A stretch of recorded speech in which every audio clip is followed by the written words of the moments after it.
everybody. Thank you all for being here. I know that many of you remember August 23rd, 2024. And on that day, President Trump and I promised that we would make America healthy again. We promised to transform our food systems and confront one of the most powerful drivers of America's chronic disease crisis. Almost exactly 2 years later, we're here celebrating the most transformative 18 months of food reform in modern American history.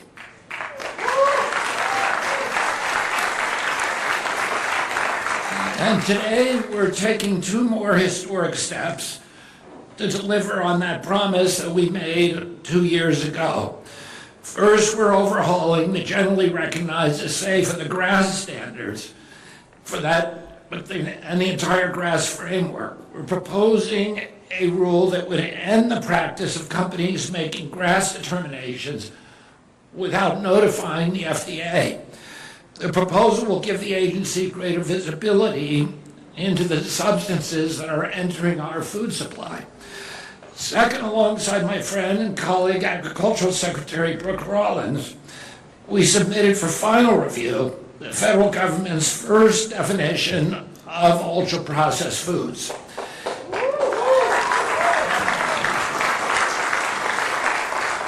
These 2 actions will change how the federal government oversees what's in our food and how we understand the foods that Americans eat. Nearly 60% of American diet is made up of ultra-processed foods. For our kids, it can be up to 70%. Obesity now affects more than 1 in 5 American children. And more than 70% of American adults are obese or overweight. The costs are spiritual, physical, and financial. America spends nearly $5 trillion a year on healthcare, far more than any nation in the world, and we have the worst health outcomes. We remain the world's sickest country. 90% of those expenditures are for people with chronic disease and mental health conditions, many of them food-induced. We cannot spend our way out of a chronic disease epidemic while ignoring the things that are making Americans sick. Food is the most powerful weapon that we have in our arsenal to change the trajectory of the chronic disease epidemic. Parents should not need a chemistry degree to understand what their children are eating. Americans deserve real transparency, they deserve real food, and that brings me back to GRAS. When I came to HHS, I asked the FDA, how many ingredients do we have in our food? And they said that they didn't know. They said it could be 4,000, it could be 12,000, it's probably somewhere around 10,000. Think about that. We don't even know exactly how many chemicals are in the food that Americans eat every day. And the food industry continues to develop novel compounds and chemical combinations that do not exist in nature. Our bodies did not evolve consuming many of these substances. And that makes rigorous science and transparent safety review even more important, especially as we learn more and more about the role of ultra-processed food in triggering chronic inflammation and the role of chronic inflammation in the chronic disease epidemic. Yet under the current system, the FDA does not even have a complete picture of what is entering the food supply, and neither, of course, do the American people. Our reason is the way that the GRAS system evolved.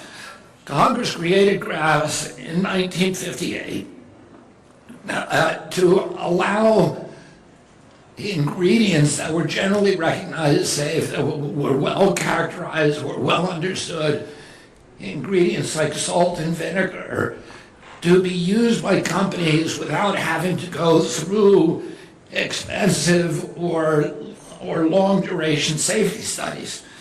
But over time, that narrow exemption became a massive loophole. The companies could make their own GRAS determinations and put substances into the food supply without even notifying the FDA. That's why the FDA staff could not tell me how many ingredients are in our food. Industry hijacked the loophole and drove a convoy of chemical trucks through it straight into the American food supply. The FDA was left with a major blind spot, and administration after administration allowed that system to persist, and Congress has not fixed it either. But this administration has repeatedly demonstrated that it will confront entrenched interests when they stand in the way of public health. And that's why President Trump today are taking action that should have been taken decades ago to fix this broken system and to close the grass loophole once and for all.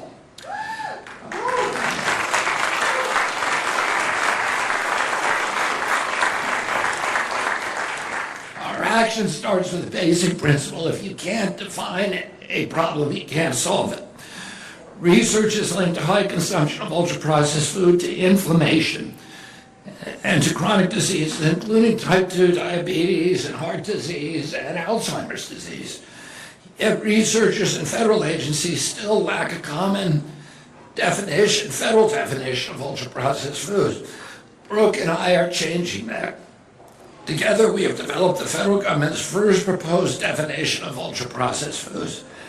Thousands of Americans, researchers, consumer organizations, and members of industry provided input to this process over the past 10 months. For the first time, we will have a consistent federal framework to study these foods, to understand their effects on human health, and to build a stronger and lasting nutrition policy. These actions build on 18 months of sweeping changes to federal nutrition policy. We updated the dietary guidelines around gold standard science with one simple message: eat real food. We moved to eliminate petroleum-based synthetic dyes from our food supply. Nearly 80% of medical schools across 36 states committed to expanding nutrition education to more than 40 hours. And we're working to ensure that federal food dollars support healthier meals in our schools, in our hospitals, in our military installations, in veterans facilities and other institutions. We're changing how the federal government approaches nutrition by putting prevention at the center of American health policy, and we are changing the dietary culture in our country. And we're seeing those results already. Over the past year, sales growth of real food outpaced ultra-processed food for the first time by approximately 7%. And industry is responding. Food companies across the country have made extraordinary commitments to reformulate their products and remove artificial dyes. Just last week, Kellogg announced that it will eliminate artificial colors from all of its cereals by the end of 2026, a full year ahead of schedule. Kraft, Heinz, General Mills, Nestle, ConAgra, J.M. Smucker, and Utz are all among the companies that have also made major commitments to remove artificial colors and many other additives from their products. This is a fundamental shift. We are changing federal nutrition policy. Americans are changing the way that they eat, and companies are changing what they put on our store shelves. But HHS cannot complete this work through administrative action alone. We are doing everything that we can do within our legal power. We're using the authority that Congress has given HHS and FDA to strengthen oversight and protect the American food supply. But Congress must build on these actions through legislation. Congress needs to give FDA the additional tools that it needs to keep pace with a changing food supply and protect the American people. Nearly 2 years ago, President Trump and I promised to take on big food, to overhaul outdated food regulations, to tell the American people the truth about what's in their food. I thank President Trump for his courage and resolve to make the health of the American people a national priority. And thank you to the MAHA movement and to the millions of Americans across the political spectrum who believe that our children deserve to eat real food. You built this movement from the ground up. You demanded change, and today we are transforming our food system because of you. Before I leave, I want to recognize two people who helped drive this work forward, and without whom we couldn't have accomplished these things. One of those you all know, Callie Means. Thank you for your persistence, your conviction, your relentless commitment to transforming our food system. And then there is a man who helped turn much of this vision into a reality. Kyle Diamantes has been one of the most important driving forces behind our food policy reforms from the beginning. He led the FDA's human food programs with professionalism, discipline, and unwavering focus on the health of the American people. And now, as acting FDA commissioner, he is leading the entire agency at one of the most consequential moments in American history. Kyle is thoughtful, he's steady, he's respected by everyone who works with him, and he gets things done. Please join me in giving a huge welcome to our acting FDA Commissioner, Kyle.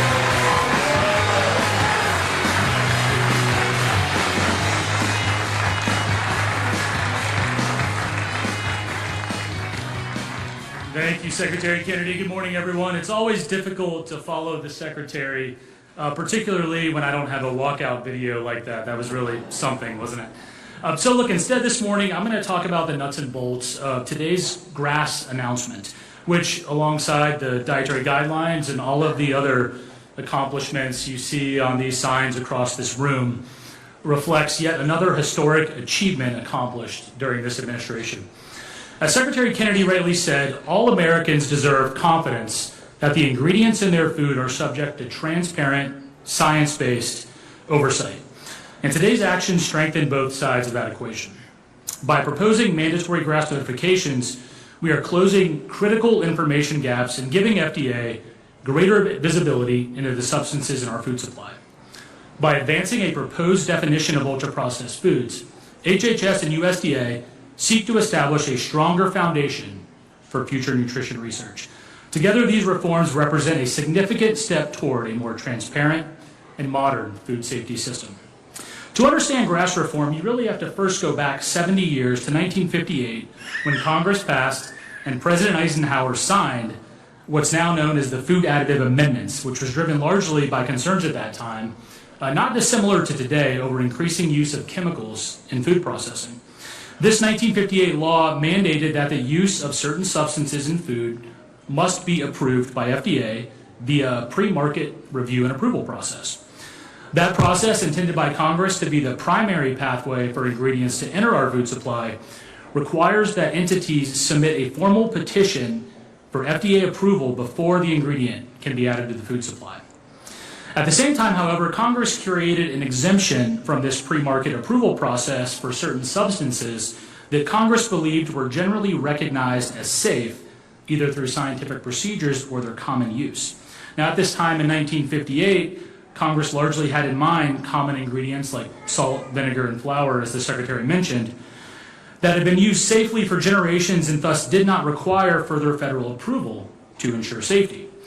This pathway, this GRAS exemption pathway, was intended to be just that, an exemption from the otherwise required pre-market approval process. Over time, however, the GRAS pathway became the primary pathway by which ingredients now enter the U.S. food supply, far exceeding the actual pre-market approval process. And because the framework for GRAS has allowed manufacturers to self-affirm or self-GRAS the status of ingredients without notifying FDA, the agency continues to operate with a lack of comprehensive knowledge of the substances present in the food supply. While voluntary GRAS frameworks were informative to the agency in the past, our experience has highlighted significant challenges, which combined with rapidly evolving food supply, demonstrates a clear need to modernize. Under Secretary Kennedy and President Trump's leadership, this administration is committed to taking action to provide greater transparency and oversight to the consumers who demand it. And that starts with today's announcement. Today's proposed rule seeks to formally update FDA regulations to require any person introducing a new GRAS substance or use into the food supply to notify the agency of the basis for that GRAS conclusion, unless an exemption applies. Prospectively, this transition from a voluntary to a mandatory notification program would close a decades-old information gap. It would give FDA greater visibility into the substances used in human and animal food, enabling us to more efficiently, knowledgeably, and timely regulate the safety of our nation's food supply. For ingredients already on the market, we are proposing a practical, time-limited, and streamlined submission pathway that provides a predictable regulatory landscape while expanding a public-facing inventory of submitted GRAS notices, again aimed at driving transparency. Because this is a proposed rule, we want to be clear that we are laying out a blueprint for public review, one designed to work effectively for FDA oversight, as well as for responsible industry and consumer safety advocates alike. This proposed rule will soon be available for public comment. I actually think it went live at 11:15 this morning, and we strongly encourage all stakeholders to weigh in by submitting comments to help shape the final outcome. I want to be clear, this proposed rule advances and improves the agency's oversight of food safety via regulation while respecting the limitations of our authority under the statute. We know there is bipartisan support for GRAS reform on the Hill, and this administration will continue working with Congress on legislative options to further address and advance GRAS reform and other important nutritional policies. I want to again express my gratitude to President Trump for his commitment to advancing public health, as well as to Secretary Kennedy for his leadership on this and many other issues. With that, I will now turn it over to my colleague, Callie Means. Thank you.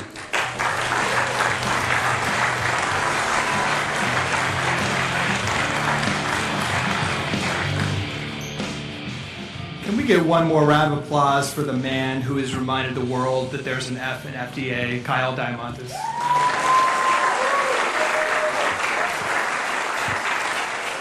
And I think the kids on the stage who are behaving very well deserve an amazing round of applause. This is a big day for every kid in America, every mom that cares about food safety. It's an emotional day for a lot of us here at HHS. Because about 2 years ago, after the election, Secretary Kennedy tasked his team with coming up with a list of the boldest, most aggressive set of food reforms we could possibly accomplish in the first 2 years of the Trump administration. He asked us to engage with leading advocates and academics on the left and the right, and to ignore conventional political wisdom about what was feasible.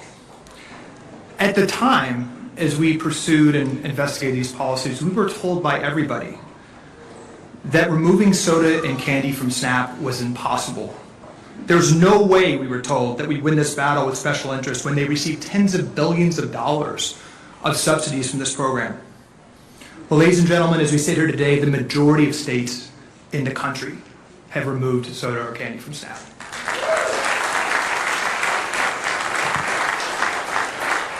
We were told by everyone that it would be impossible to flip the food pyramid and advise against, for the first time, advise against highly processed food, refined carbohydrates, and added sugars. Today, the food pyramid is flipped, and we are currently working to shift hundreds of billions of dollars from military to school meals to dozens of other programs towards real food. We were told that ridding the food supply of artificial dyes was a quixotic goal. 60% of children's food has these ingredients, and advocates have tried for decades to get them out of food. As Secretary Kennedy mentioned last week, Kellogg's said that they are a year ahead of schedule of getting the dyes out of food, joining the majority of the U.S. food supply. We were advised that GRAS reform has been one of the top objectives for food advocates for decades and would be impossible to enshrine in regulation. And today we are celebrating transformative GRAS regulations in a post-market review framework. In total, history will remember the first 2 years of the Trump administration as the most significant period of food reform in modern history, where we have made more progress on every single item, every item that Secretary Kennedy laid out in that initial list that many said were impossible. During the transition, we also talked with Secretary Kennedy about what the ultimate goals of our work here would be, what the ultimate goals of the MAHA movement would be, and he was very clear. lower chronic disease rates. And throughout the inevitable toxicity in the political climate and snarky political articles, we recently learned that after decades of unabated increasing, the American obesity rate has seen a 7.3% relative decline in just the past couple of years.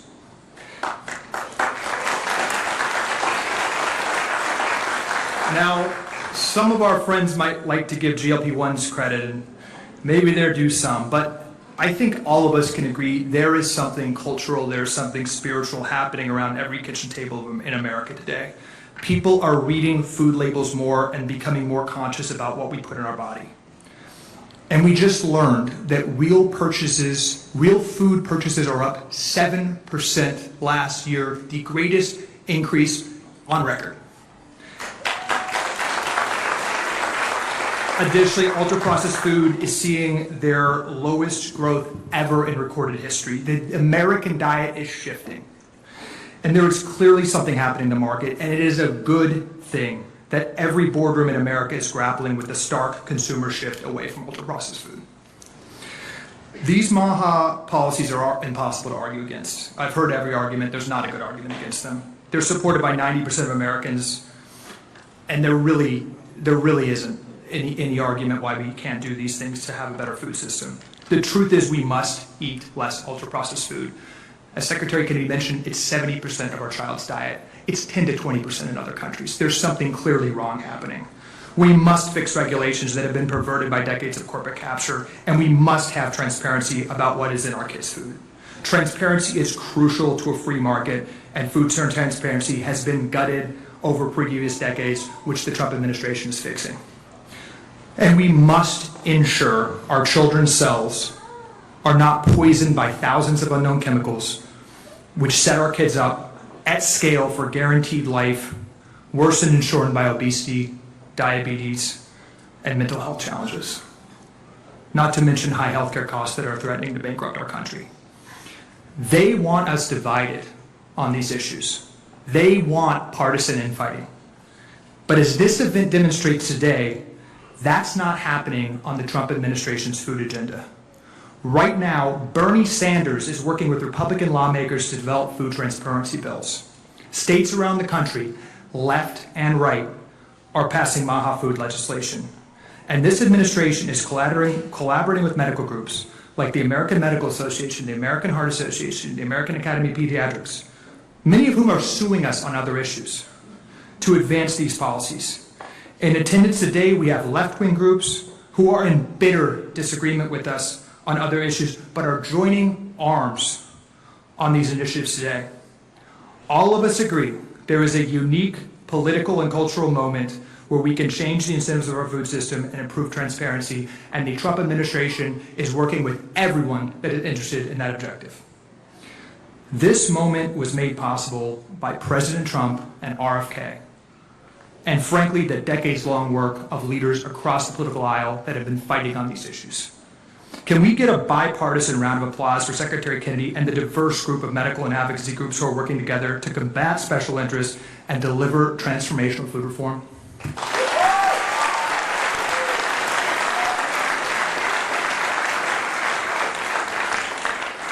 On the topic of great partners, I want to introduce one of the most respected and one of the most cited nutrition researchers in the world, Darius Mozaffarian.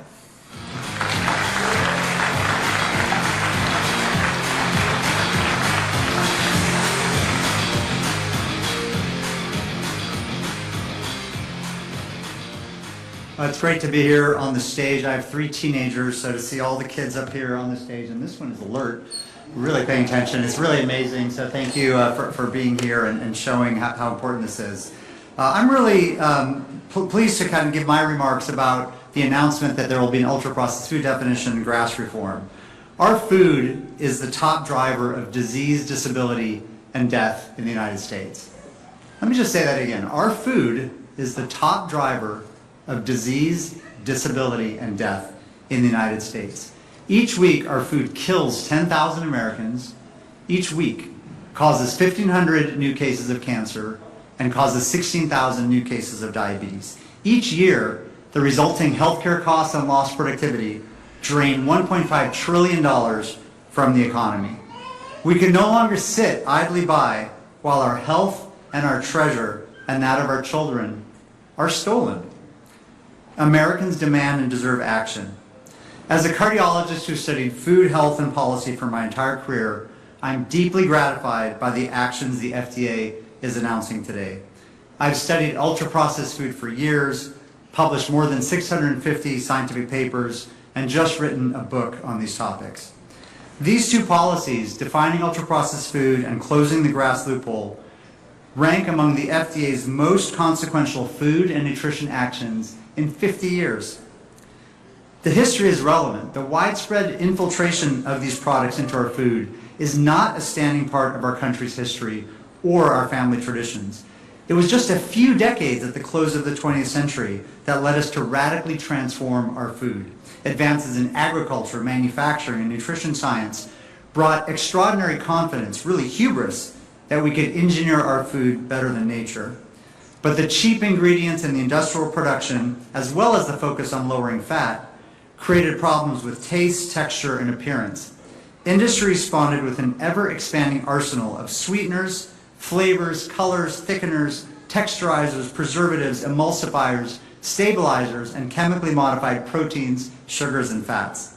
At the same time, the tobacco giants R.J. Reynolds and Philip Morris aggressively acquired food companies, eventually controlling a large share of the U.S. food market. They brought with them a well-rehearsed playbook to engineer products that are irresistible or even addictive. About 15 years ago, researchers recognized a paradox. Many packaged foods were being reformulated to meet conventional targets for fat, sugar, salt, and vitamins. Yet Americans and hundreds of millions more around the world were eating these products and getting sicker. A hypothesis emerged. Perhaps the industrial processing itself mattered. Since then, more than 100 studies have shown this to be true. Ultra-processed foods are linked to obesity, diabetes, hypertension, heart disease, depression, anxiety, poor gut health, cancer, dementia, asthma, and premature death. The harms operate through several pathways: excess starch, sugar, and salt, loss of natural food structure, prebiotic fibers, and bioactives, harmful additives and contaminants, the illusion of flavor and satisfaction that encourages overconsumption. Importantly, this is really important, the concept of ultra-processing is not intended to replace everything else we know about nutrition. It's not the only thing that matters, but it does represent a distinct and important new dimension of food, one that the consumer doesn't know about, that has powerful effects on health. Critics note there is variation in the healthfulness of ultra-processed foods. That's true. There's variation in the healthfulness of foods that are higher or lower in sugar, higher or lower in salt. There's variation in lots of foods. That's why any definition should include exemptions for foods that meet clearly established criteria for being healthy. But just because something is not the only thing that matters, it doesn't mean that it doesn't matter. This is exactly what the research shows. Even after accounting for all the other conventional nutritional factors we study, ultra-processing independently influences health. We recently showed this in a nationally representative study of 50,000 adults, showing that even after we adjusted for every other factor we could think of in nutrition, ultra-processed foods were linked to significantly worse metabolic health, more chronic disease, and higher mortality. To address these harms, America needs a standard national definition. The FDA's definition of ultra-processed food will be pragmatic, sensible, and grounded in science, built on how these foods have been characterized and the evidence demonstrating their health harms. This definition will inform purchasing by consumers, as well as by schools, hospitals, work sites, the military, jails, and other institutions. It will also create an incentive for industry to reformulate existing products and create new ones that are healthier. And it should inform the front-to-pack labeling goals, giving Americans a new piece of information when choosing food for themselves and their children. I'm also excited about the proposed rule to close the GRAS loophole. Americans shouldn't have to wonder whether their food is safe. Most people assume that when a new substance is added to their food, the FDA knows about it and has reviewed its safety. As you've heard, shockingly, this is not the reality. My patients often ask me, why do we have all these additives in this country that have been banned in Europe, in the United Kingdom, in Canada, Australia, and New Zealand? The answer is just the GRAS loophole. When Congress enacted the Food Additives Amendment in 1958, that exemption, generally recognized as safe, was intended for things like paprika and garlic and vanilla and things that were generally regarded as safe. But over time, that exemption has become the loophole. And the vast majority of substances have been submitted via that loophole without public disclosure or of the information or the safety. The exception has become the rule. We have studied this problem and found that we've returned to the very problem that Congress tried to fix in 1958. New substances are entering our food supply without transparency or federal oversight, but the scale is even greater than it was at that time. This proposed rule finally closes that loophole. Scientists and public health advocates have asked for this for decades. It is truly a landmark advance. Notification means transparency. A public database means scrutiny. Stronger post-market review means that signals of harm can trigger action. I also hope the FDA updates its Red Book safety criteria for both additives and GRAS, adding studies to test effects on the gut microbiome and neurodevelopment and behavior in children to modernize this outdated testing framework to be in line with the science. None of this needs to impede innovation. It will simply make innovation worthy of the public's trust. Make no mistake, these actions are sending shockwaves through the food industry, threatening some of its most profitable products. Expect aggressive efforts to confuse the public and undermine the science. Big Food will say that this will raise food prices and cost jobs, but any of these effects will be pennies on the dollar, indeed fractions of pennies on the dollar, compared to the human and economic suffering currently wrought by ultra-processed foods and additives. This is the moment for researchers, clinicians, public health leaders, and policymakers across the aisle to stand together behind the science and the implementation of these FDA actions. Government, scientists, clinicians, and consumers will have the information they need, while industry will have a powerful incentive to develop safer, healthier foods. The fundamental principle remains simple. Americans shouldn't have to wonder whether their food is safe. Thank you.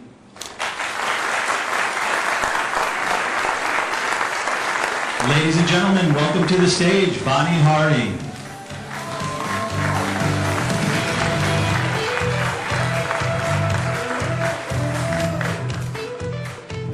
Hi, everybody. Wow, it is so exciting to be here today. When I was growing up, my parents were very trusting of the American food supply. If it's on the grocery store shelf, it's safe. If it's advertised to children, somebody made sure it was okay. And if the government allows it, somebody tested it, right? Well, that's what millions of American families still believe today. Today should be a wake-up call for every food company making an ultra-processed food. Because now, the government is fixing the food system that is so disturbingly broken, that our food supply has been flooded with unnecessary synthetic chemicals and industrial additives that are destroying our health. Chemicals that are banned or restricted in other countries. Chemicals that are engineered to be more addictive. Chemicals that allow the food industry to manufacture seemingly cheaper products to maximize profits and not our health. Chemicals that poison our cells. For more than 60 years, we have been part of one of the most uncontrolled experiments in American history. The test subjects weren't lab rats, they were us. They were our children. They were me. I used to be addicted to ultra-processed food. I was sick, overweight, depressed. I had 2 surgeries by my early 20s. I didn't volunteer for this experiment, and nobody asked for our consent. While corporate profits grew, we watched as the people around us got sicker, our friends, our family, our children, and we kept asking why. We were told to stop asking questions. Just trust the experts.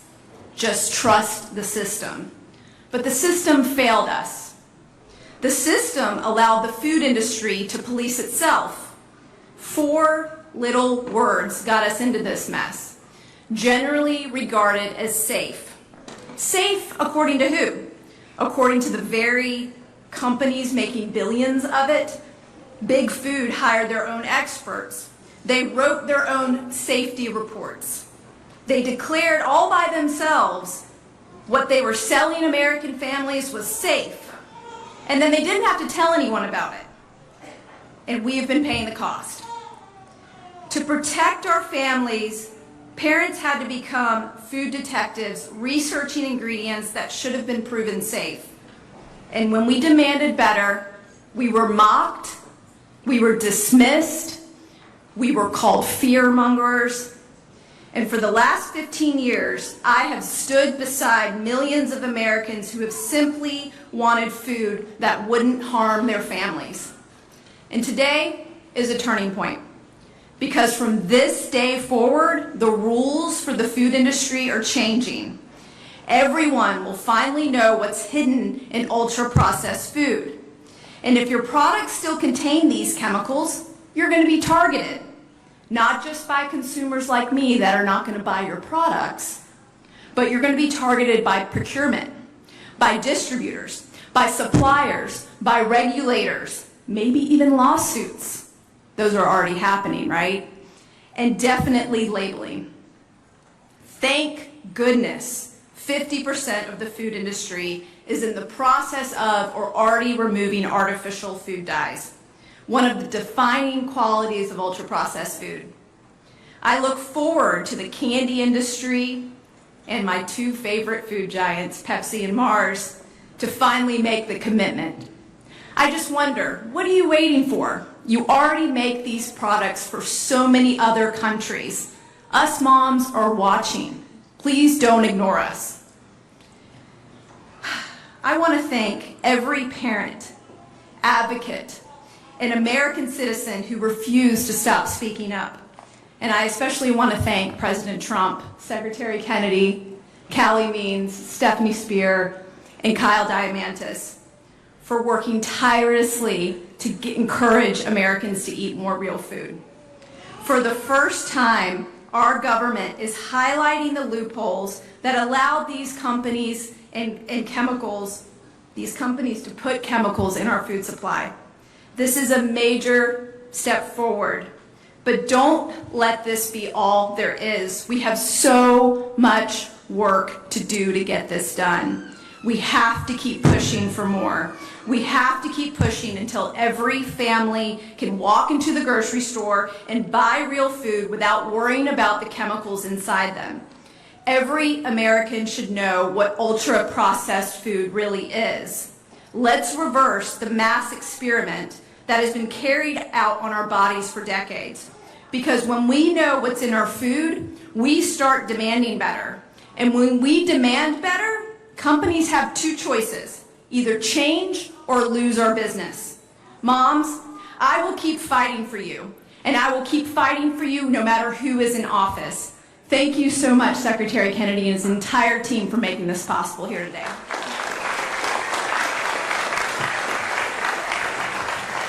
Ladies and gentlemen, please welcome to the stage HHS Chief Counselor and nominee for Deputy Secretary, Chris Plum.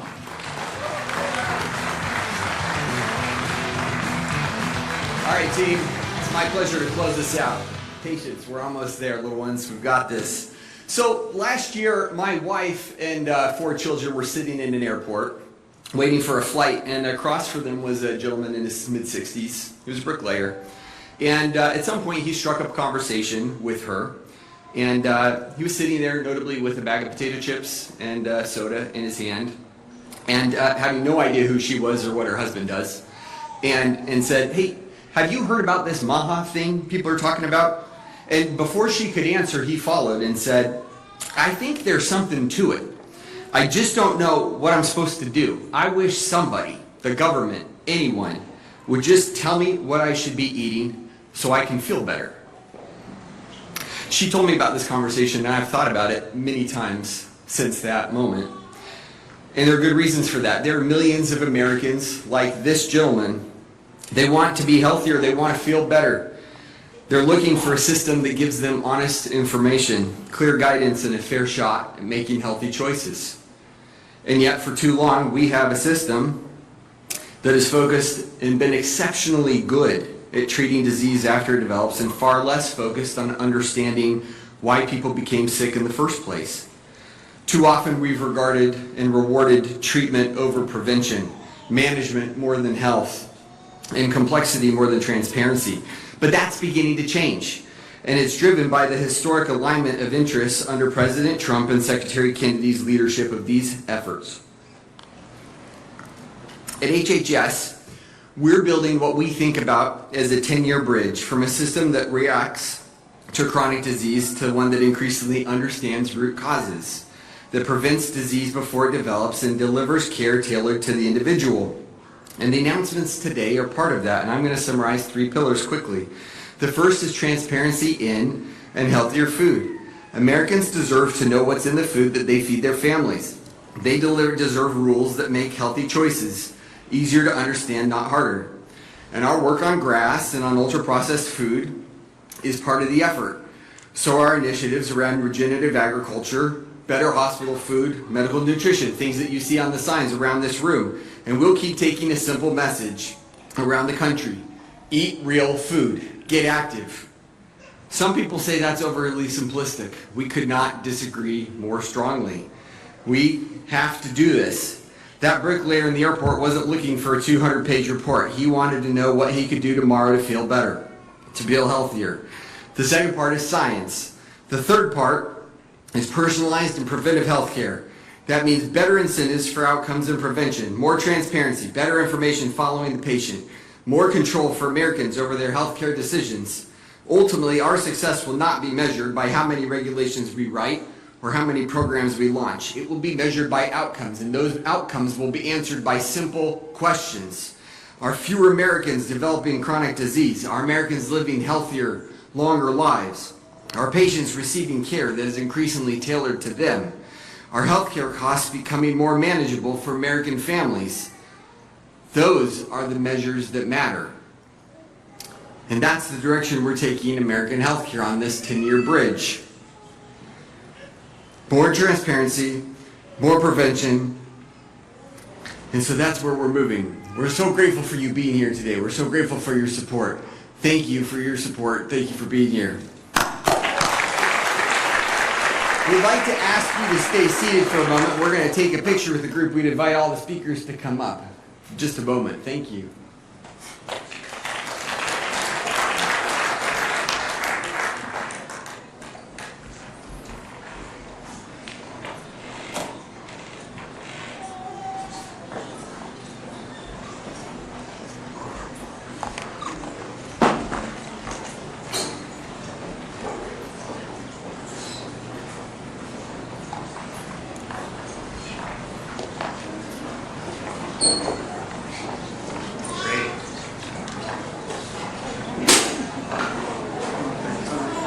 All right, everyone right here.